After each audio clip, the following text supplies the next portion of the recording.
We know exactly where the family is, and it's not going to be long until we'll both be there, he said. And we're really sort of looking forward to it.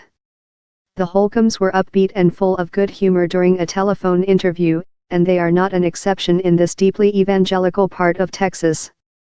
What is so striking about relatives and friends of the 26 victims of the church shooting in tiny Sutherland Springs is that they all believe good will come from this act of evil and that their loved ones are now safe for eternity, and breathing again, with God.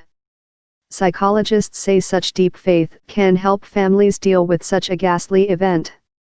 Even so, they warn that leaning too heavily on one's religious beliefs can stunt the natural grieving period and result in post-traumatic stress later.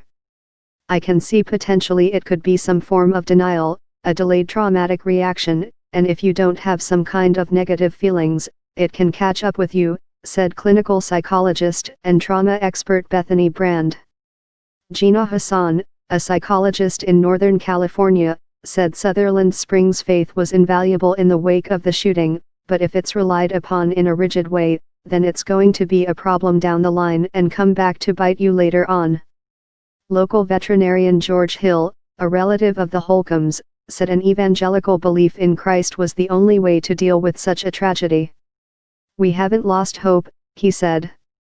They are not gone. They are just gone ahead. And we know we'll see them again. He expressed faith that evil would not prevail. It looks like evil won, but it didn't, he said. Good is going to win. The dead include Brian Holcomb, Joe and Clarice Holcomb's son, and his wife Carla. Their son Danny Holcomb was killed as well, along with his 18-month-old daughter, Noah. Crystal Holcomb, who was 18 weeks pregnant, was Brian and Carla Holcomb's daughter-in-law.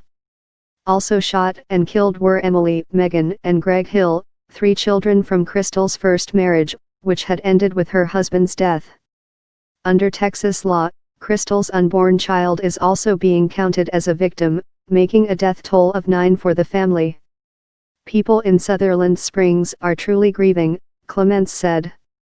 But evangelicals accept Christ into their lives in a very real way, and because of that, their faith is incredibly liberating, especially at a time of such great tragedy. Most fundamentally, he said, they believe people who have accepted Christ will go to heaven. It doesn't get any better than this, Clements said over lunch near his church. There is nothing better than heaven when you are a believer.